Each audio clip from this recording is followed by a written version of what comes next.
Warm welcome, my dear students, to our next class of Financial Markets and Institutions.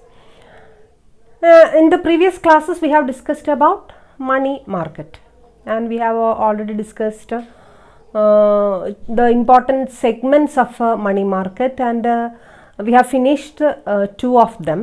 And which were they? The first one was call money market. It's an important element or important segment of money market, call money market, we have discussed. And at the same time, the second one was bill market. Okay, then what do you mean by bill market? Bill market, we are using two types of bills in bill market. The one was commercial bills, and the second one was this treasury bill. And we have seen what are the important differences between commercial bills and treasury bills, and the one and only major difference is commercial bills are issued by commercial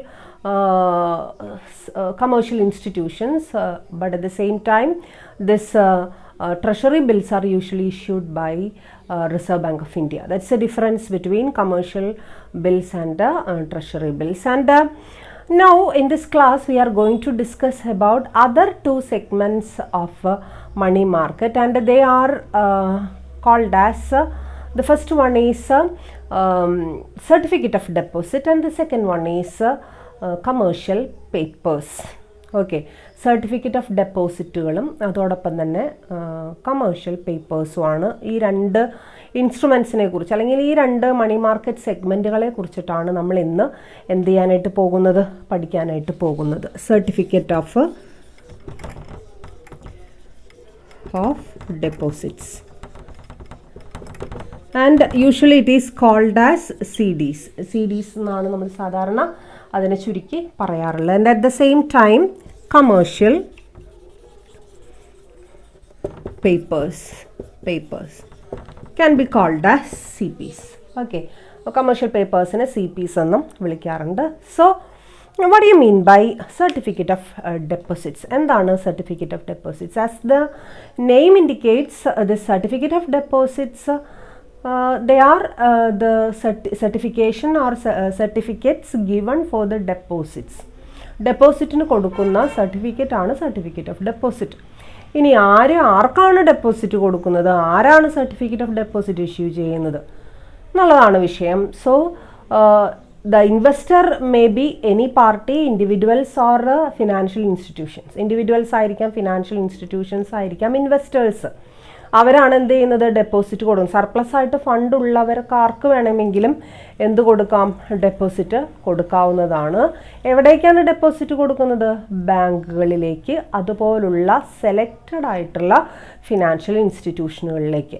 എല്ലാ ബാങ്കുകൾക്കും എന്തിന് അധികാരമില്ല, certificates of deposits അല്ലെങ്കിൽ CDs supply ചെയ്യാനുള്ള അല്ലെങ്കിൽ അത് issue ചെയ്യാനായിട്ടുള്ള അധികാരമില്ല. സാധാരണ രണ്ട് വിഭാഗങ്ങളാണ് ഇവിടെ പറയുന്നത്. അതിൽ ഒന്നാമത്തെ വിഭാഗം എന്ന് പറയുന്നത് ഷെഡ്യൂൾഡ് കമേഴ്ഷ്യൽ ബാങ്ക്സ് എക്സ്ക്ലൂഡിങ്, എല്ലാ ഷെഡ്യൂൾഡ് കമേഴ്ഷ്യൽ ബാങ്കുകളും എക്സ്ക്ലൂഡിങ് റീജിയണൽ റൂറൽ ബാങ്ക്സ്, RRBകൾ എന്ന് നമ്മൾ കേട്ടിട്ടുണ്ട്, regional rural banks and local area banks, LABs എന്ന് വിളിക്കുന്ന ലോക്കൽ ഏരിയ ബാങ്ക്സ്. ആൻഡ് അപ്പോൾ റീജിയണൽ റൂറൽ ബാങ്കുകൾക്കും ലോക്കൽ ഏരിയ ബാങ്കുകൾക്കും എന്തിന് അധികാരമില്ല, CDs സപ്ലൈ ചെയ്യാൻ, ഇഷ്യൂ ചെയ്യാൻ അധികാരമില്ല. And at the same time select all India financial institutions that have been permitted by RBI to raise short-term resources within the umbrella limit fixed by RBI permission കൊടുത്തിട്ടുള്ള all ഇന്ത്യയിൽ പ്രവർത്തിക്കുന്ന financial ഇൻസ്റ്റിറ്റ്യൂഷനുകൾക്ക് എന്ത് ചെയ്യാവുന്നതാണ്, ഇതുപോലെ CDs supply ചെയ്യാവുന്നതാണ്, CDs issue ചെയ്യാവുന്നതാണ്. So അപ്പം ഇങ്ങനെ രണ്ട് വിഭാഗത്തിൽ പെടുന്ന, ഒന്നില്ലെങ്കിൽ കമേഴ്ഷ്യൽ ആൻഡ് ഷെഡ്യൂൾഡ് ബാങ്കുകൾ, അതല്ലാന്നുണ്ടെങ്കിൽ ഫിനാൻഷ്യൽ സ്ഥാപനങ്ങൾ, ഇവർക്ക് മാത്രമേ സർട്ടിഫിക്കറ്റ്സ് ഓഫ് ഡെപ്പോസിറ്റ് ഇഷ്യൂ ചെയ്യാനായിട്ടുള്ള അധികാരം ഉള്ളൂ. ഓക്കെ, ഇനി ഈ ഡെപ്പോസിറ്റുകൾ നമുക്ക് സ്വീകരിക്കാനായിട്ട് സാധാരണ നമ്മളിപ്പോൾ ബാങ്കിൽ പോയിട്ട് എങ്ങനെയാണോ ഡെപ്പോസിറ്റ്സ് സ്റ്റാർട്ട് ചെയ്യുന്നത് അതുപോലെ ആരാണോ ഇൻവെസ്റ്റർ, ആ ഇൻവെസ്റ്റർ സെലക്റ്റഡ് ആയിട്ടുള്ള അതിന് അംഗീകാരമുള്ള ആ ഒരു സ്ഥാപനത്തെ സമീപിക്കുകയും ബാങ്കിനെ സമീപിക്കുകയും ഇത്രയും എമൗണ്ട് ഡെപ്പോസിറ്റ് ചെയ്യാനായിട്ട് ആഗ്രഹിക്കുന്നു എന്ന് പറയുകയും അത് ബാങ്കിൻ്റെ അല്ലെങ്കിൽ ആ സ്ഥാപനത്തിൻ്റെ ഇഷ്ടത്തിനനുസരിച്ച് അതൊന്നുമില്ലെങ്കിൽ ആക്സെപ്റ്റ് ചെയ്യാം, അതല്ലാന്നുണ്ടെങ്കിൽ റിജക്റ്റ് ചെയ്യാം. അത് അവരുടെ ഇഷ്ടമാണ്.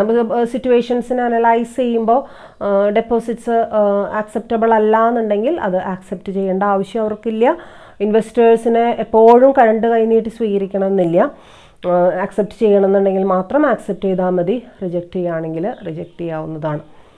ഇനി അതോടൊപ്പം തന്നെ നമ്മൾ ശ്രദ്ധിക്കേണ്ട ഒരു കാര്യം എന്താണെന്ന് വെച്ച് കഴിഞ്ഞാൽ ഡെപ്പോസിറ്റ്സ് നമ്മൾ ആക്സെപ്റ്റ് ചെയ്താൽ at that time it self we should negotiate about the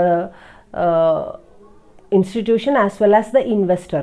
Along with the investor, they should determine about the interest rate. Interest rate ne kurichu അവർ തീരുമാനിക്കണം. Usually this interest rate will be a slight higher than the normal rate of interest prevailing for deposits in the scheduled banks. Scheduled banks commercial ബാങ്കുകളിലും നിലവിലുള്ള interest റേറ്റിനേക്കാളും സ്വല്പം കൂടുതലായിരിക്കും. അതാണ് അതിൻ്റെ attraction എന്ന് പറയുന്നത്. Okay, അപ്പോൾ അത്രയും കൂടുതൽ ഡെപ്പോസിറ്റ്സ് അവരെന്ത് ചെയ്യുകയും ചെയ്യും, ആക്സെപ്റ്റ് ചെയ്യും. ഇനി ഈ CDSൻ്റെ സർട്ടിഫിക്കറ്റ് ഓഫ് ഡെപ്പോസിറ്റുകളുടെ പ്രത്യേകത എന്താണെന്ന് വെച്ച് കഴിഞ്ഞാൽ these are transferable and these are negotiable instruments.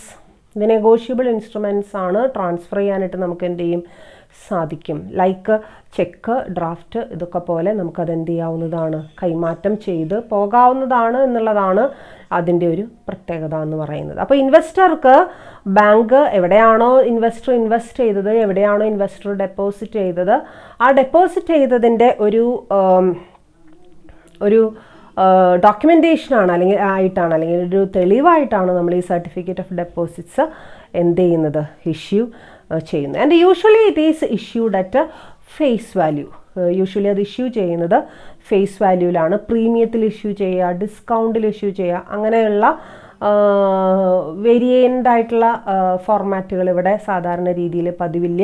Face വാല്യൂവിലാണ് സാധാരണ രീതിയിൽ എന്ത് ഇഷ്യൂ ചെയ്യാറുള്ളത്, സർട്ടിഫിക്കറ്റ് ഓഫ് ഡെപ്പോസിറ്റ്സ് ഇഷ്യൂ ചെയ്യാറുള്ളത്. ആൻഡ് ഇന്ത്യയെ സംബന്ധിച്ചിടത്തോളം ഇന്ത്യയിൽ discount and finance house of India limited എന്ന് പേരുള്ള ഫിനാൻഷ്യൽ സ്ഥാപനത്തിനാണ്, നമ്മൾ നേരത്തെയും ഈ പേര് കേട്ടിട്ടുണ്ട്, ഇന്ത്യയിൽ റീഡിസ്കൗണ്ടിങ്ങിന് ചുമതലപ്പെട്ടിട്ടുള്ള ഓർഗനൈസേഷനാണ്, ഫിനാൻഷ്യൽ സ്ഥാപനമാണ് DFHI എന്ന് പറയുന്ന discount and finance house of India എന്ന് പറയുന്ന സ്ഥാപനം. ആ സ്ഥാപനത്തിനാണ് സെക്കൻഡറി മാർക്കറ്റിൽ ഈ സർട്ടിഫിക്കറ്റ് ഓഫ് ഡെപ്പോസിറ്റ്സ് എന്ത് ചെയ്യാനായിട്ട് അധികാരമുള്ളത്, മാർക്കറ്റ് ചെയ്യാനായിട്ട് അധികാരം ഉള്ളത്. സോ ഇങ്ങനെ കുറച്ച് പ്രൊസീജിയേഴ്സാണ്, അതിൻ്റെ ബേസിക് ആയിട്ടുള്ള കണ്ടീഷൻസ് ആണ്.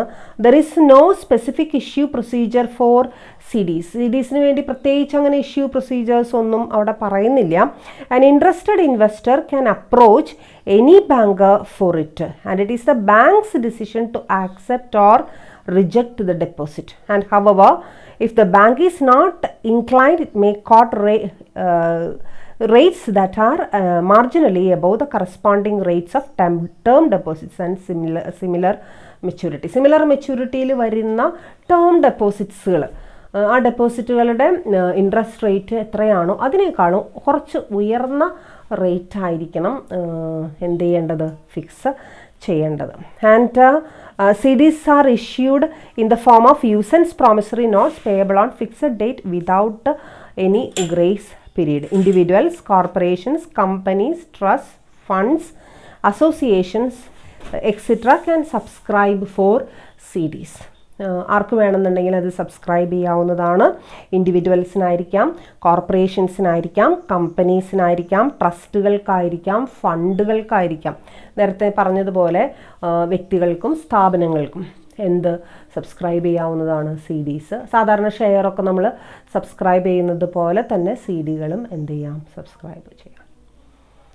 മനസ്സിലായെന്ന് വിചാരിക്കുന്നു. ഓക്കെ, ഇനി അതിൻ്റെ മെറിറ്റ്സ് എന്തൊക്കെയാണ് സർട്ടിഫിക്കറ്റ് ഓഫ് ഡെപ്പോസിറ്റുകളുടെ മെറിറ്റ് എന്ന് നോക്കി നോക്കാം. The first merit is as the depositors are concerned, CDs are the most convenient instrument. It enables them to invest their surplus funds for a higher return. സാധാരണ ഡെപ്പോസിറ്റുകളിൽ deposit ചെയ്യുന്നതിനേക്കാളും കുറച്ചും കൂടി ഉയർന്ന നിരക്കിലുള്ള deposit അവർക്ക് ചെയ്യാനായിട്ട് ഇൻവെസ്റ്റേഴ്സിന്, സർപ്ലസ് ഫണ്ട് കയ്യിലുള്ള ഇൻവെസ്റ്റേഴ്സിനെ സംബന്ധിച്ചിടത്തോളം കുറച്ചും കൂടി കൂടുതൽ റിട്ടേൺസ് കിട്ടാനുള്ള ഒരു അവസരമാണ് എന്തിലൂടെ കൈവരുന്നത്, ഈ ഒരു സർട്ടിഫിക്കറ്റ് ഓഫ് ഡെപ്പോസിറ്റുകളിലൂടെ കൈവരുന്നത്. അതാണ് ആദ്യത്തെ മെറിറ്റായിട്ട് നമ്മൾ പറയുന്നത്. Second merit is it is transferable by endorsement and delivery. The holder can resell certificate to another, so it offers liquidity. അല്ലേ, സാധാരണ ഷെയർ മാർക്കറ്റിൽ ഷെയറൊക്കെ ട്രാൻസ്ഫർ ചെയ്ത് പോകുന്ന പോലെ നമ്മൾ സെല് ചെയ്യുന്നു, ബൈ ചെയ്യുന്നു. അതുപോലെ തന്നെ CDs നമുക്ക് എന്ത് ചെയ്യാവുന്നതാണ്, നെഗോഷ്യബിൾ ഇൻസ്ട്രുമെൻ്റ് ആണത്, നമുക്ക് ഇഷ്ടമുള്ളവരിലേക്ക് അത് ട്രാൻസ്ഫർ ചെയ്ത് കൊടുക്കാവുന്നതാണ്. ആ ഒരു അർത്ഥത്തിൽ വളരെ higher rate of liquidity ensure ചെയ്യാനായിട്ട് ആർക്ക് സാധിക്കുന്നുണ്ട്, ഈ CDsന് സാധിക്കുന്നുണ്ട്. ഇനി മൂന്നാമത്തെ മെറിറ്റ് എന്താണെന്ന് വെച്ച് കഴിഞ്ഞാൽ it enables the banks to raise funds in times of need, so it can improve the lending capacity. അല്ലേ, ബാങ്കുകളെ സംബന്ധിച്ചിടത്തോളം അല്ലെങ്കിൽ ഈ സർട്ടിഫിക്കറ്റ് ഓഫ് ഡെപ്പോസിറ്റ്സ് ഇഷ്യൂ ചെയ്യാനായിട്ട് കേപ്പബിൾ ആയിട്ടുള്ള സെലക്റ്റഡ് ആയിട്ടുള്ള ഫിനാൻഷ്യൽ സ്ഥാപനങ്ങളെ സംബന്ധിച്ചിടത്തോളം അവർക്ക് അവരുടെ ലെൻഡിങ് കപ്പാസിറ്റിയാണ് അതിലൂടെ എന്ത് ചെയ്യുന്നത്, വർദ്ധിക്കുന്നത്. അവർക്ക് ഡെപ്പോസിറ്റ് കൂടുതൽ കിട്ടുന്നതിനനുസരിച്ച് അവർക്ക് എന്ത് ചെയ്യാനായിട്ട് സാധിക്കും, അത്രയും കൂടുതൽ അവർക്ക് ലെൻഡ് ചെയ്യാനായിട്ട് സാധിക്കും. സോ അതിനനുസരിച്ച് ഒരു ഇതും കൂടിയിട്ടാണ്. അപ്പോൾ അവരുടെ ഇൻവെസ്റ്റേഴ്സിന് മാത്രമല്ല അത് ഗുണകരമായിട്ടുള്ളത്, അത് സ്ഥാപനങ്ങളെ സംബന്ധിച്ചിടത്തോളം, അത് ഡെപ്പോസിറ്റ് ആക്സെപ്റ്റ് ചെയ്യുന്ന സ്ഥാപനങ്ങളെ സംബന്ധിച്ചിടത്തോളം അത് വളരെയധികം ഗുണകരമാണ്. And fifth one is that it is a riskless money market instrument. വളരെ റിസ്ക് കുറവായിട്ടുള്ളൊരു മണി മാർക്കറ്റ് ഇൻസ്ട്രുമെൻ്റ് ആണ് എന്തെന്ന് പറയുന്നത്, സർട്ടിഫിക്കറ്റ് ഓഫ് ഡെപ്പോസിറ്റ്സ് എന്ന് പറയുന്നത്. And next one is that the rate of interest on CD is more attractive than the bank deposit. CD-യുടെ നേരത്തെ നമ്മൾ 1-2 വട്ടം പറഞ്ഞു, സാധാരണ ടേം ഡെപ്പോസിറ്റിന് കൊടുക്കുന്നതിനേക്കാളും ഉയർന്ന നിരക്കിലുള്ള ഒരു ഇൻട്രസ്റ്റ് റേറ്റ് ആണ് എന്തിനു കൊടുക്കുന്നത്, CDsന് കൊടുക്കുന്നത്. അതുകൊണ്ട് തന്നെ ഡെപ്പോസിറ്റേഴ്സിന് ഒരു അത്യാവശ്യം higher rate of return. Next instrument or market segment is commercial papers. And what do you mean by commercial papers? Commercial papers are usually issued by rated corporates. കോർപ്പറേറ്റുകളാണ്, റേറ്റഡ് ആയിട്ടുള്ള കോർപ്പറേറ്റുകളാണ് എന്ത് ഇഷ്യൂ ചെയ്യുന്നത്, സാധാരണ കമേഴ്ഷ്യൽ പേപ്പേഴ്സ് ഇഷ്യൂ ചെയ്യുന്നത്. നമ്മൾ നേരത്തെ certificate of deposit പഠിച്ചപ്പോൾ നമ്മൾ പഠിച്ചത് ബാങ്കുകളും ഫിനാൻഷ്യൽ സ്ഥാപനങ്ങളാണ് ഇഷ്യൂ ചെയ്യുന്നതെന്നാണ്. അതേസമയം കമേഴ്ഷ്യൽ പേപ്പേഴ്സ് ഇഷ്യൂ ചെയ്യുന്നത് ദീസ് കോർപ്പറേറ്റ്സ് ആണ്. കോർപ്പറേറ്റ്സുകളുടെ പ്രത്യേകത എന്താണെന്ന് വെച്ച് കഴിഞ്ഞാൽ അവർ റേറ്റഡ് ആയിട്ടുള്ള, ഹൈലി റേറ്റഡ് ആയിട്ടുള്ള കോർപ്പറേറ്റ്സുകൾക്കാണ് എന്ത് ഇഷ്യൂ ചെയ്യാനായിട്ടുള്ള അധികാരമുള്ളത്, ഈ കമേഴ്ഷ്യൽ പേപ്പേഴ്സ് ഇഷ്യൂ ചെയ്യാനായിട്ടുള്ള അധികാരമുള്ളത്. ഇനി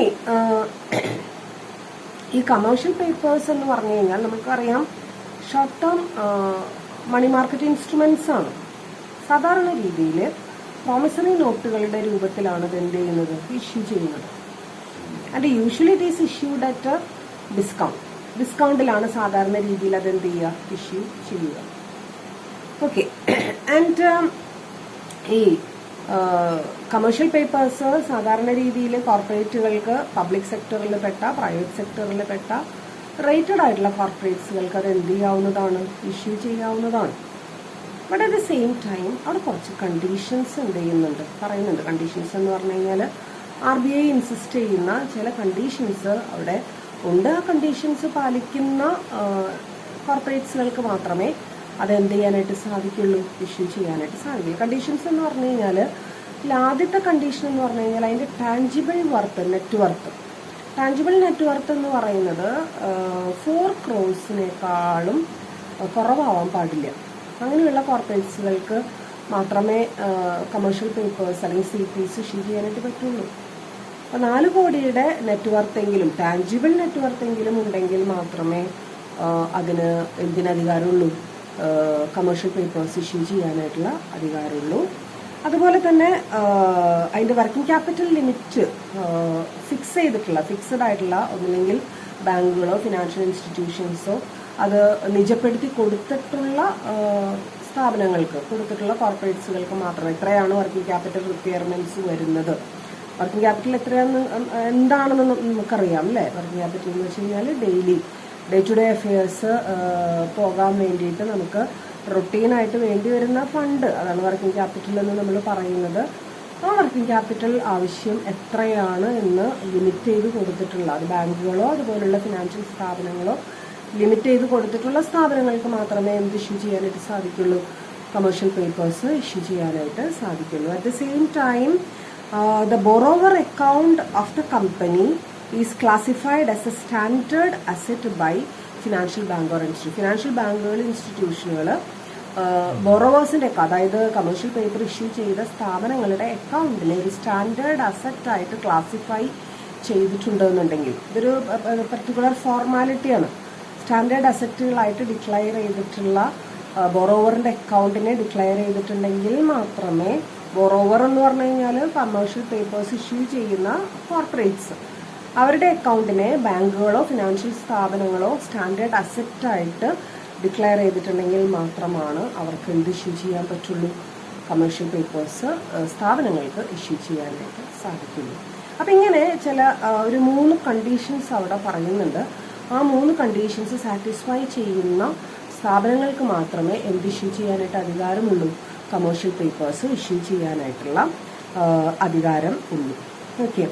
and commercial paper is A new instrument എന്ന് വെച്ച് കഴിഞ്ഞാൽ ഏകദേശം 1990-കളോട് കൂടിയിട്ട് മാത്രമാണ് ഇന്ത്യയിൽ എന്ത് ഇഷ്യൂ ചെയ്യപ്പെട്ടിട്ടുള്ളത്, അതിൻ്റെ തുടക്കം കുറിച്ചിട്ടുള്ളത്, കമേഴ്ഷ്യൽ പേപ്പറുകൾ ഇഷ്യൂ ചെയ്യാനായിട്ട് ആരംഭിച്ചിട്ടുള്ളത്. അതുകൊണ്ട് തന്നെ അതിനൊരു ന്യൂ ഇൻസ്ട്രുമെൻ്റ് ആയിട്ട് നമ്മൾ എന്ത് ചെയ്യുന്നു? കണക്കാക്കുകയാണ്. The other peculiarities of a commercial paper is that it can be issued, previously told that it's a completely unsecured money market instrument. Completely unsecured ആണ്. But at the same time അതിൻ്റെ ഒരു security എന്ന് പറയുന്നത് കമ്പനിയുടെ ഗുഡ്വില്ലും കമ്പനിയുടെ ആ ഒരു പൊസിഷനുമാണ്, കമ്പനിയുടെ റേറ്റിംഗ് ആണ് അല്ലേ? ആ ഒരു റേറ്റിങ്ങിൻ്റെ ബേസിസിലാണ് എന്ത് ഇഷ്യൂ ചെയ്യുന്നത്? ഈ കമേഴ്ഷ്യൽ പേപ്പേഴ്സ് ഇഷ്യൂ ചെയ്യുന്നത്. It is unsecured one and only backed by the reputation and credit standing of the issuing company. They are negotiable by endorsement and delivery. സാധാരണ നമ്മൾ നേരത്തെ കണ്ട സർട്ടിഫിക്കറ്റ് ഓഫ് ഡെപ്പോസിറ്റുകൾ പോലെ തന്നെ ഈ ഒരു കമേഴ്ഷ്യൽ പേപ്പറുകൾ നമുക്ക് എൻഡോഴ്സ്മെൻറ്റിലൂടെ ഡെലിവറിയിലൂടെ എന്ത് ചെയ്യാനായിട്ട് സാധിക്കും? ട്രാൻസ്ഫർ ചെയ്ത് കൊടുക്കാനായിട്ട് സാധിക്കും. And any public or private sector company can issue CPs provided it satisfy certain conditions. Certain conditions satisfy ചെയ്ത് കഴിഞ്ഞാൽ ഏത് കോർപ്പറേറ്റ്സിനും ഏത് പ്രൈവറ്റ് ആൻഡ് പബ്ലിക് കോർപ്പറേറ്റ്സിനും എന്ത് ഇഷ്യൂ ചെയ്യാവുന്നതേ ഉള്ളൂ? കമേഴ്ഷ്യൽ പേപ്പേഴ്സ് ഇഷ്യൂ ചെയ്യാവുന്നതേ ഉള്ളൂ. ഓക്കെ. ആൻഡ് സാധാരണ രീതിയിൽ അതിൻ്റെ ഒരു മെച്യൂരിറ്റി പീരീഡായിട്ട് നമ്മൾ കൺസിഡർ ചെയ്യുന്ന, നേരത്തെ പറഞ്ഞു 7 days മുതൽ 1 year വരെ ആണ് അതിൻ്റെ കാലാവധിയായിട്ട് നമ്മൾ കണക്കാക്കുന്നത്. 1 year ആയി കഴിഞ്ഞാൽ അത് മെച്ചുവേർഡ് ആവും. മെച്ചുവേർഡ് ആയി കഴിഞ്ഞാൽ the borrower should remit the amount to the investor. ഇൻവെസ്റ്റർക്ക് ആര് തിരിച്ചു കൊടുക്കണം? ബോറോവർ, കോർപ്പറേറ്റ്സ് അത് തിരിച്ച് ബോറോവർ. ഇവിടെ ബോറോവർ എന്ന് പറഞ്ഞു കഴിഞ്ഞാൽ കോർപ്പറേറ്റുകളാണ്. ആരാണോ ഇൻവെസ്റ്റ് ചെയ്യുന്നത് ആ ഇൻവെസ്റ്റേഴ്സിന് അത് തിരിച്ച് കൊടുത്തിരിക്കണം. ആൻഡ് ഇനി മെച്യൂരിറ്റി ഡേറ്റ് എന്ന് പറയുന്നത് ഹോളിഡേ ആണ് എന്നുണ്ടെങ്കിൽ നെക്സ്റ്റ് വർക്കിംഗ് ഡേ ആ ഒരു മെച്യൂരിറ്റി ഡേ ആയിട്ട് നമ്മൾ പരിഗണിക്കും. And it should be remitted by the borrower. And അതിൻ്റെ ഒരു മിനിമം എമൗണ്ട് ആയിട്ട് നമ്മൾ കൺസിഡർ ചെയ്യുന്നത്, ഒരു കമേഴ്ഷ്യൽ പേപ്പറുകളുടെ മിനിമം ഫേസ് വാല്യൂ ആയിട്ട് നമ്മൾ കൺസിഡർ ചെയ്യുന്നത് 25 lakh rupees ആണ്. 25 ലക്ഷമാണ് അതിൻ്റെ മിനിമം വാല്യൂ എന്ന് പറയുന്നത്. And at the same time 5 lakhs-ൻ്റെ മൾട്ടിപ്പിൾസ് ആയിട്ടാണ് എന്തിൻ്റെ ഡിനോമിനേഷൻസ് വരിക? ഈ കമേഴ്ഷ്യൽ പേപ്പറുകളുടെ ഡിനോമിനേഷൻസ് വരിക. ഇനി അവിടെ പറയുന്ന വേറൊരു കണ്ടീഷൻ എന്ന് പറഞ്ഞു കഴിഞ്ഞാൽ സാധാരണ രീതിയിൽ ഒരു വ്യക്തിക്ക് ഇഷ്യൂ ചെയ്യാവുന്ന കമേഴ്ഷ്യൽ പേപ്പേഴ്സിൻ്റെ വാല്യൂ എന്ന് പറയുന്നത് it will be 1 crore rupees. 1 കോടി രൂപ വരെ ഒരു ഇൻവെസ്റ്റർക്ക് എന്ത് ചെയ്യാവുന്നതാണ്, നമുക്ക് ഇഷ്യൂ ചെയ്യാവുന്നതാണ്. അതിനെ എന്ത് ചെയ്ത് പോകാനായിട്ട് പാടില്ല, എക്സീഡ് ചെയ്ത് പോകാനായിട്ട് പാടില്ല. അപ്പോൾ ഇത്രയൊക്കെയാണ്. മാത്രമല്ല it is required to obtain every 6 months a specified rating from an agency approved by the Reserve Bank of India. Reserve Bank of India approve ചെയ്യുന്ന ഏജൻസീസ്, ഒരു ലിസ്റ്റ് ഓഫ് ഏജൻസീസ് ഉണ്ട് RBIയുടെ കീഴിൽ റേറ്റിങ്ങിന് വേണ്ടിയിട്ടുള്ളത്. ആ റേറ്റിങ്ങിന് വേണ്ടിയിട്ടുള്ള ഏജൻസീസിൽ നിന്നും ഏതെങ്കിലും ഒരു ഏജൻസീനെ നമുക്ക് സെലക്ട് ചെയ്യാം. ആ ഏജൻസീനെ കൊണ്ട് നമുക്ക് റേറ്റ് ചെയ്യിപ്പിക്കണം നമ്മുടെ കാര്യങ്ങൾ. റേറ്റ് ചെയ്ത് കഴിഞ്ഞാൽ ആ റേറ്റിംഗ് എവറി 6 months ആ റേറ്റിംഗ് എന്ത് ചെയ്തിരിക്കണം. നമ്മൾ നേരത്തെ പറഞ്ഞു കമ്പനിയുടെ ക്രെഡിറ്റ് വർത്തിനെസ് ആണ് അതിൻ്റെ ഒരേയൊരു സെക്യൂരിറ്റി എന്ന് നമ്മൾ പറഞ്ഞു. വേറൊരു സെക്യൂരിറ്റി നമ്മൾ എന്ത് ചെയ്യുന്നില്ല, കൊടുക്കുന്നില്ല. അപ്പോൾ അതുകൊണ്ട് തന്നെ തീർച്ചയായിട്ടും ആ ഒരു സെക്യൂരിറ്റിയുടെ ബേസിസിലാണ് അതെന്ത് ചെയ്യുന്നത്, സെക്യൂരിറ്റി ഉറപ്പുവരുത്താൻ വേണ്ടിയിട്ടാണ് ഈ റേറ്റിങ്ങിനെ കുറിച്ച് അവിടെ എന്ത് ചെയ്യുന്നത്, പറയുന്നത്. And the minimum amount that a company can raise through CPs up to the maximum amount equivalent to 75% of working capital. നമ്മൾ നേരത്തെ പറഞ്ഞു വർക്കിംഗ് ക്യാപിറ്റൽ അത് ലിമിറ്റ് ചെയ്ത് കൊടുത്തിട്ടുള്ള സ്ഥാപനങ്ങൾക്ക് മാത്രം, അത് ബാങ്കുകളോ ഫിനാൻഷ്യൽ സ്ഥാപനങ്ങളോ ലിമിറ്റ് ചെയ്ത് കൊടുത്തിട്ടുണ്ടെന്നുണ്ടെങ്കിൽ, ലിമിറ്റ് ചെയ്യാന്ന് വെച്ച് കഴിഞ്ഞാൽ അത് നിശ്ചയിച്ച് കൊടുക്കുക എന്നാണ് അതിൻ്റെ അർത്ഥം. നിശ്ചയിച്ച് കൊടുത്തിട്ടുള്ള ഏജൻസികൾക്ക് മാത്രമേ അത് എന്ത് ചെയ്യാനുള്ള അധികാരമുള്ളൂ, അത് ഈ കമേഴ്ഷ്യൽ പേപ്പറുകൾ ഇഷ്യൂ ചെയ്യാനായിട്ടുള്ള അധികാരമുള്ളൂ. അതിൻ്റെ ഇനി ആ നിശ്ചയിച്ച് കൊടുത്തിട്ടുള്ള വർക്കിംഗ് ക്യാപിറ്റലിൻ്റെ 75%, ഏകദേശം 3/4 വർക്കിംഗ് ക്യാപിറ്റൽ സ്ഥാപനങ്ങൾക്ക് എന്തിലൂടെ റേസ് ചെയ്യാവുന്നതാണ്, കമേഴ്ഷ്യൽ പേപ്പറുകളിലൂടെ റേസ് ചെയ്യാവുന്നതാണ്. 75%, ഒരു മെജോറിറ്റി ഭാഗം അവിടെ പറയുന്നുണ്ട്. ബാക്കി 25% വേറെ ഏതെങ്കിലും മെത്തേഡിലൂടെയോ മെത്തേഡ്സുകളിലൂടെയോ ഒരു കോമ്പിനേഷനിലൂടെയോ എന്ത് ചെയ്യേണ്ടതാണ്, റേസ് ചെയ്യേണ്ടതാണ്. മുഴുവനും 100% കമേഴ്ഷ്യൽ പേപ്പറുകൾ മാത്രം വെച്ചിട്ട് ഇഷ്യൂ ചെയ്യാനായിട്ട് പാടില്ല എന്നുള്ളതാണ് അവിടെ പറയുന്നത്. Okay, and it is one of the highest quality investment available in the private sector. Private sector നോക്കുകയാണെന്നുണ്ടെങ്കിൽ നമ്മൾ പറഞ്ഞു പ്രൈവറ്റ് സെക്ടർ കോർപ്പറേറ്റുകൾക്കും പബ്ലിക് സെക്ടർ കോർപ്പറേറ്റുകൾക്കും അത് ഇഷ്യൂ ചെയ്യാവുന്നതാണെന്ന് നമ്മൾ പറഞ്ഞു. അതിൽ തന്നെ പ്രൈവറ്റ് സെക്ടർ സ്ഥാപനങ്ങളെ നമ്മൾ നോക്കുകയാണെന്നുണ്ടെങ്കിൽ അവർ ഇഷ്യൂ ചെയ്യുന്ന ഇൻസ്ട്രുമെൻറ്റ്സിൽ ഏറ്റവും ക്രെഡിബിൾ ആയിട്ടുള്ള, ഏറ്റവും വാല്യുബിൾ ആയിട്ടുള്ള ഒരു ഷോർട്ട് ടേം ഇൻസ്ട്രുമെൻ്റാണ് എന്തെന്ന് പറയുന്നത്, CPs എന്ന് പറയുന്നത്. And at the same time CP has buyback facility.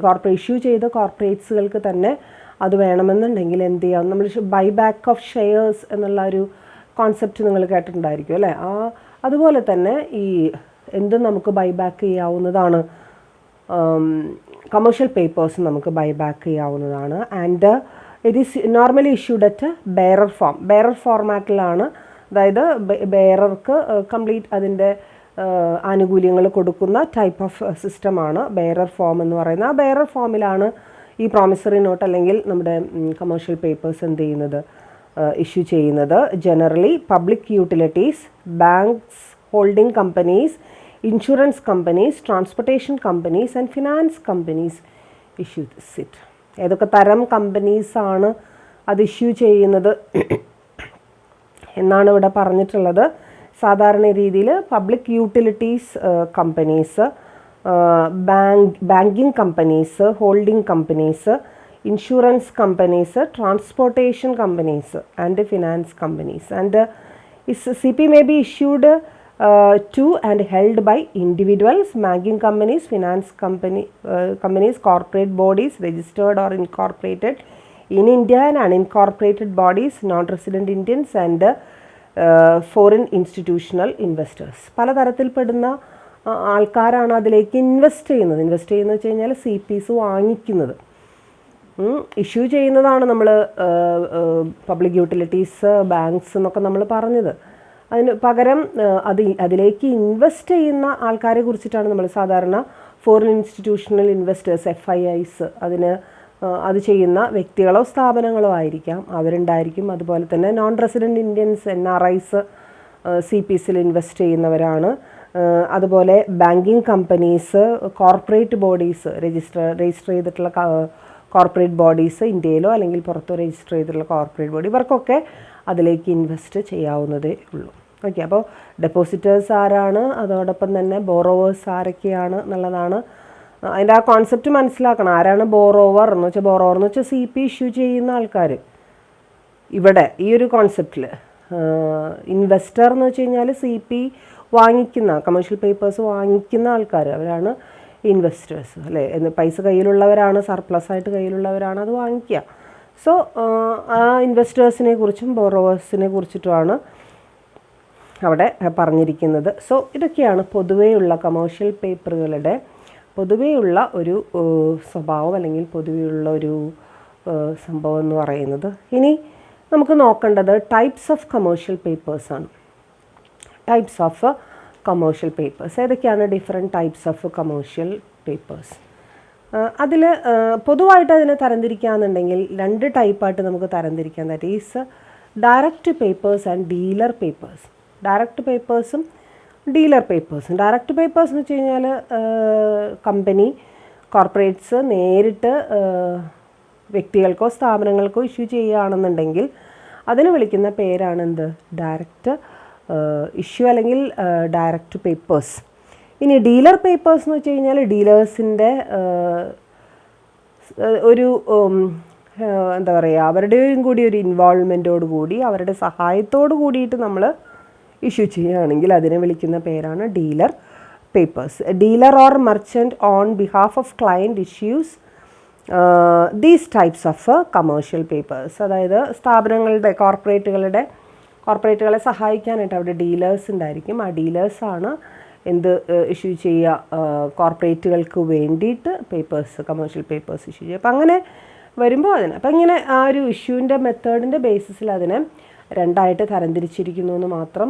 That is direct papers and dealer papers. And ഇങ്ങനെയല്ലാതെ ഈ ഒരു കോമൺ ക്ലാസിഫിക്കേഷൻ അല്ലാതെ പുതിയ തരത്തിലുള്ള ഒരുപാട് കമേഴ്ഷ്യൽ പേപ്പേഴ്സ് എന്ത് ചെയ്തിട്ടുണ്ട്? വന്നിട്ടുണ്ട്. അതിൽ പെടുന്ന ഒരു 2-3 ടൈപ്പ് വേരിയൻസുകളാണ് നമ്മളിവിടെ എന്ത് ചെയ്തിട്ടുള്ളത്, കൊടുത്തിട്ടുള്ളത്. First one is master note. Master note എന്ന് പറയുന്ന ടൈപ്പ് ഓഫ്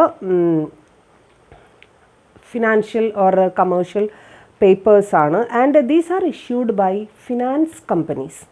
ഫിനാൻസ് കമ്പനികൾ ഇഷ്യൂ ചെയ്യുന്ന ടൈപ്പ് ഓഫ് കമേഴ്ഷ്യൽ പേപ്പറുകളെ വിളിക്കുന്ന പേരാണ് എന്ത്? Master note. ആൻഡ്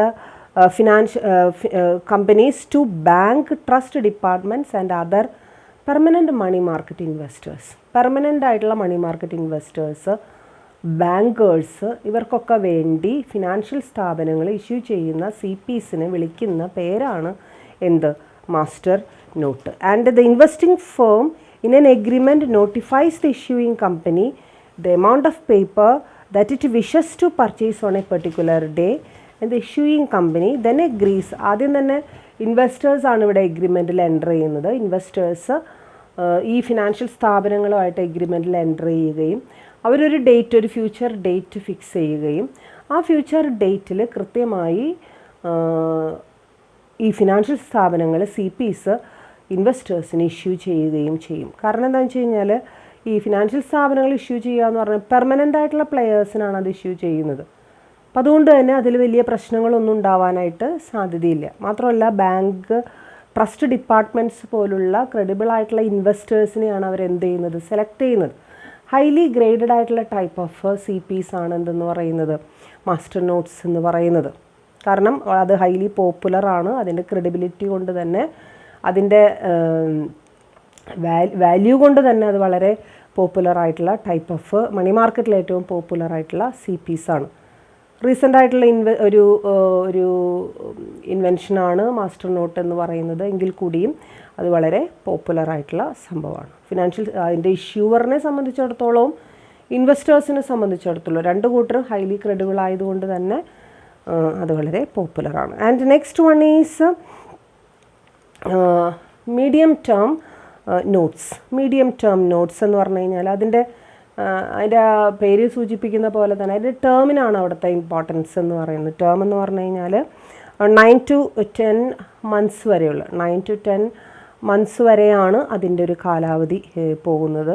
അതിനെ സാധാരണ വിളിക്കുന്ന പേരാണ് എന്നു പറയുന്നത് ദിസ് മീഡിയം ടേം നോട്ട്സ് എന്ന് പറയുന്നത്. And next one is asset backed commercial papers. Asset backed commercial papers എന്ന് പറഞ്ഞു കഴിഞ്ഞാൽ സാധാരണ രീതിയിൽ നമ്മൾ പറഞ്ഞു അത് നേക്കഡ് ആണ്, അല്ലെങ്കിൽ കമേഴ്ഷ്യൽ പേപ്പറുകൾ എന്ന് പറയുന്നത് അൺസെക്യൂർഡ് ആണ് എന്നുള്ളത് നമ്മൾ പറഞ്ഞു. അതേസമയം ചില ഇനം commercial papers this paper offers credit at A lower interest rate to corporates and asset backed commercial paper is A combination of loans or credit receivables into packages and these package are issued in the form of paper. അതായത് ഒരു കൂട്ടം ലോണുകൾ, ക്രെഡിറ്റുകൾ, ഇതൊക്കെ ഇതിൻ്റെയൊക്കെ ഒരു package പോലെ ഉണ്ടാക്കി ആ പാക്കേജിനെ ബേസ് ചെയ്തിട്ടാണ് ഇഷ്യൂ ചെയ്യുന്നത്, കമേഴ്ഷ്യൽ പേപ്പേഴ്സ് ഇഷ്യൂ ചെയ്യുന്നത്. അപ്പോൾ അത്രയും അസറ്റുകളുടെ ഒരു സെക്യൂരിറ്റി അതിനെന്ത് ചെയ്യുന്നുണ്ട്, കിട്ടുന്നുണ്ട്. അപ്പോൾ ആ പാക്കേജാണ് അവിടുത്തെ പ്രധാനപ്പെട്ട സംഭവം. ആ ലോണുകളുടെയും ക്രെഡിറ്റുകളുടെയും ഒക്കെ പാക്കേജ്, ആ പാക്കേജിനെ ബേസ് ചെയ്തിട്ടാണ് കമേഴ്ഷ്യൽ പേപ്പേഴ്സ് എന്ത് ചെയ്യാം, ഇഷ്യൂ ചെയ്യാം. The loans and receivables are removed from the issuing companies balance sheet and placed in A special purpose entity SPE. അതായത് ഏത് ലോണുകൾ വെച്ചിട്ടാണോ അല്ലെങ്കിൽ ഏത് ക്രെഡിറ്റുകൾ വെച്ചിട്ടാണോ പാക്കേജ് ഉണ്ടാക്കിയിരിക്കുന്നത്, ഏത് പാക്കേജിൻ്റെ ബേസിസിലാണോ നമ്മൾ കമേഴ്ഷ്യൽ പേപ്പർ ഇഷ്യൂ ചെയ്തിരിക്കുന്നത്, അത്രയും ലോണുകളെ അല്ലെങ്കിൽ അത്രയും റിസീവബിൾസിനെ നമ്മൾ എന്ത് ചെയ്യും, നമ്മുടെ ബാലൻസ് ഷീറ്റിൽ നിന്ന് പതുക്കെ നമ്മൾ റിമൂവ് ചെയ്തിട്ട് അതിന് വേറൊരു അക്കൗണ്ടിൽ കൊടുക്കും. ഒരു സ്പെഷ്യൽ എൻറ്റിറ്റി ഫോർമാറ്റിൽ അതെന്ത് ചെയ്യും, സ്പെഷ്യൽ പർപ്പസ് എൻറ്റിറ്റി എന്നുള്ള ഇതിലേക്ക്, ഒരു അക്കൗണ്ടിലേക്ക് നമ്മളതിനെ മാറ്റുകയും ചെയ്യും. സ്പെഷ്യൽ പർപ്പസ് എന്ന് വെച്ച് കഴിഞ്ഞാൽ എന്താണ് ഇവിടുത്തെ special purpose? Issue of commercial papers. ആ ഒരു സ്പെഷ്യൽ പർപ്പസിന് വേണ്ടി മാറ്റി വെച്ചിട്ടുള്ളത് എന്നുള്ള രീതിയിലാണ് അതെന്ത് ചെയ്യുന്നത്, കൊടുക്കണം. അപ്പോൾ സാധാരണ രീതിയിൽ സെക്യൂർഡ് അല്ല കമേഴ്ഷ്യൽ പേപ്പേഴ്സ്. അതേസമയം ദിസ് അസറ്റ് ബാക്ക്ഡ് കമേഴ്ഷ്യൽ പേപ്പേഴ്സിന് എന്തുണ്ട്, സെക്യൂരിറ്റി ഉണ്ട്. അതൊക്കെ ന്യൂവറായിട്ടുള്ള വേർഷൻസാണ് കമേഴ്ഷ്യൽ പേപ്പേഴ്സിൻ്റെ, പുതിയ വേർഷൻസാണ്. ഇപ്പം നമ്മൾ പറഞ്ഞ 3 തന്നെയാണ്. ഒന്ന് മാസ്റ്റർ നോട്ട് നമ്മൾ പറഞ്ഞു, രണ്ടാമത്തെ medium term loans, medium term notes നമ്മൾ പറഞ്ഞു, മൂന്നാമതായിട്ട് അസറ്റ് ബാക്ക്ഡ് കമേഴ്ഷ്യൽ പേപ്പേഴ്സിനെ കുറിച്ച് പറഞ്ഞു. ഇനി നമുക്ക് RBI എടുത്തിട്ടുള്ള പ്രധാനപ്പെട്ട സ്റ്റെപ്സുകൾ, ഈ ഒരു ഇതിൻ്റെ കമേഴ്ഷ്യൽ പേപ്പറുകളുടെ ഡെവലപ്മെൻറ്റിന് വേണ്ടിയിട്ട് എന്തൊക്കെ സ്റ്റെപ്സാണ് RBI എടുത്തിട്ടുള്ളതെന്ന് നോക്കി നോക്കാം. First one is reduction in minimum maturity period from 15 days to 7 days. 7 days ആണ് ഇപ്പോൾ നിലവിലുള്ളത്. 15 ദിവസമായിരുന്നു മുമ്പുണ്ടായിരുന്നത്. 15 ദിവസത്തിൽ നിന്നും 7 ദിവസം ആക്കിയത് വലിയൊരു പ്രധാനപ്പെട്ട സ്റ്റെപ്പായിട്ട് നമ്മൾ എന്ത് ചെയ്യണു, കണക്കാക്കുന്നു.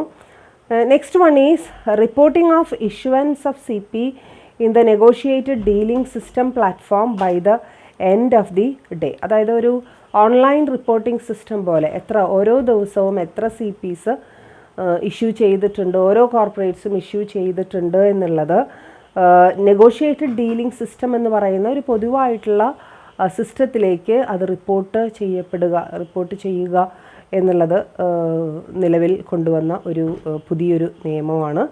And next one, constitution of a group comprising market participants to rationalise and standardise wherever possible various aspects of processing, settlement and documentation of CP issuance with a view to achieving the settlement at least on T1 basis.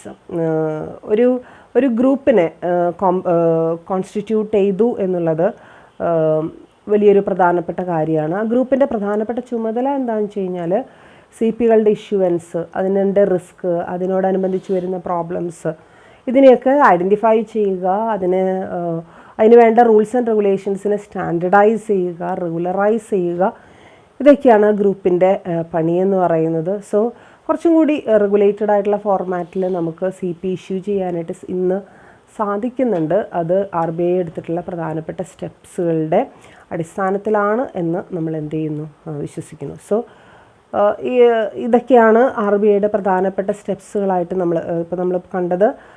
15 ദിവസത്തിൽ നിന്നും 7 ദിവസമാക്കി കുറച്ചു എന്നുള്ളതും മാത്രമല്ല, ഒരു reporting system കൊണ്ടുവന്നു എന്നുള്ളതും, national dealing system എന്നു പേരുള്ള ഒരു റിപ്പോർട്ടിംഗ് സിസ്റ്റം കൊണ്ടുവന്നു. അതുപോലെ തന്നെ ഒരു ഗ്രൂപ്പിനെ കോൺസ്റ്റിറ്റ്യൂട്ട് ചെയ്യാനായിട്ട് സാധിച്ചു.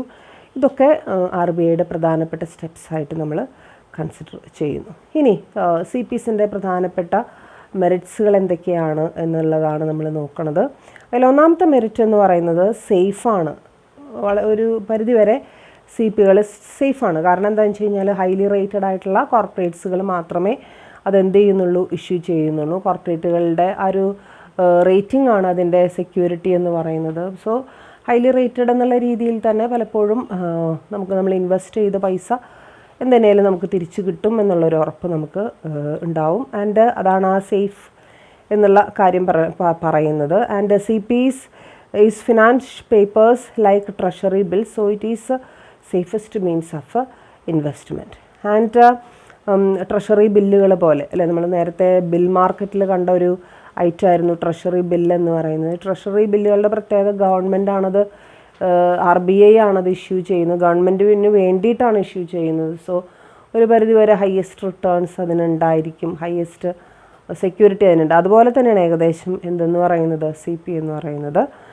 Second one is that seasonal and interim needs can be met with the help of CPസിൻ്റെ സഹായത്തോടുകൂടി നമുക്ക് സീസണലായിട്ട് വരുന്ന സ്ഥാപനങ്ങൾക്ക് സീസണലായിട്ട് വരുന്ന അല്ലെങ്കിൽ ഇൻ്റരിമായിട്ട് വരുന്ന നീഡുകളെ സാറ്റിസ്ഫൈ ചെയ്യാനായിട്ട് സാധിക്കും എന്നുള്ളത് ഒരു ഫിനാൻഷ്യൽ ഇയറിൻ്റെ അല്ലെങ്കിൽ ഒരു ഫിനാൻഷ്യൽ പീരീഡിൻ്റെ തുടക്കവും ഒടുക്കം അതിൻ്റെ ഇടയ്ക്ക് വരുന്ന ആ ഇൻ്റരിം നീഡ്സിനെ സാറ്റിസ്ഫൈ ചെയ്യാനായിട്ട് പലപ്പോഴും സാധിക്കും എന്നുള്ളത് വലിയൊരു നേട്ടമാണ്. And next one is they are highly ലിക്വിഡാണ്. നമ്മളിപ്പോൾ നേരത്തെ സർട്ടിഫിക്കറ്റ് ഓഫ് ഡെപ്പോസിറ്റ്സ് പഠിച്ച പോലെ തന്നെ ഈ CPs എന്ന് പറയുന്നതും ഹൈലി ലിക്വിഡ് ആയിട്ടുള്ളതാണ്. And next one is that it involves hardly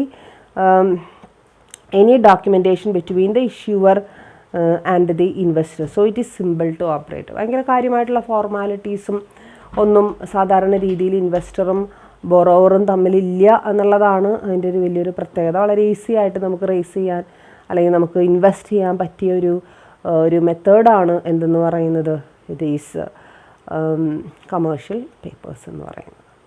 okay, അപ്പോൾ നമ്മൾ ഇന്ന് രണ്ട് ടൈപ്പുകളാണ്, രണ്ട് ഇൻസ്ട്രുമെൻസുകളാണ് കണ്ടത്. ഏതൊക്കെയായിരുന്നു? ഫസ്റ്റ് വൺ സർട്ടിഫിക്കറ്റ് ഓഫ് ഡെപ്പോസിറ്റും, രണ്ടാമത്തത് ഏതും കമേഴ്ഷ്യൽ പേപ്പറുകളും. രണ്ടും നിങ്ങൾക്കറിയാം വ്യത്യാസമുണ്ട് എന്നുള്ളത് നിങ്ങൾക്ക് മനസ്സിലായി. സോ അതിൻ്റെ പ്രത്യേകതകൾ ഓരോ സെൻറ്റൻസിലും അതിൻ്റെ പ്രത്യേകതകളാണ് എഴുതിയിട്ടുള്ളത്. സോ നന്നായിട്ട് വായിച്ച് നോക്കണം. ഓക്കെ, എന്താണ് കമേഴ്ഷ്യൽ പേപ്പർ എന്ന് ചോദിച്ചു കഴിഞ്ഞാൽ പറയാൻ കിട്ടണം. എന്താണ് സർട്ടിഫിക്കറ്റ് ഓഫ് ഡെപ്പോസിറ്റ് എന്ന് ചോദിച്ചു കഴിഞ്ഞാൽ പറയാൻ കിട്ടണം. മാത്രമല്ല ഒരുപാട് ടൈപ്സ് ഓഫ് മണി മാർക്കറ്റ് ഇൻസ്ട്രുമെൻസിനെ കുറിച്ച് നമ്മളിവിടെ എന്ത് ചെയ്തു, നോട്ട് ചെയ്തു അല്ലേ. അതിനെക്കുറിച്ച് ഓരോന്നും അതിൻ്റെ ഡിസ്റ്റിങ്വിഷിങ് ക്യാരക്ടേഴ്സ് എന്തൊക്കെയാണ് എന്നുള്ളത് മനസ്സിലാക്കാനായിട്ട് നിങ്ങൾക്ക് PG സ്റ്റുഡൻസിന് സാധിച്ചിരിക്കണം. സോ ഇന്ന് നമ്മൾ ഇതോടുകൂടിയിട്ട് നിർത്തുകയാണ്. ഇനിയും നമുക്ക് അവിടെ കുറച്ച് ഇൻസ്ട്രുമെൻസിനെ കുറിച്ചിട്ട് എന്ത് ചെയ്യാനുണ്ട്, പഠിക്കാനുണ്ട്. അതടുത്ത ക്ലാസ്സുകളിൽ നമുക്ക് എന്ത് ചെയ്യാം,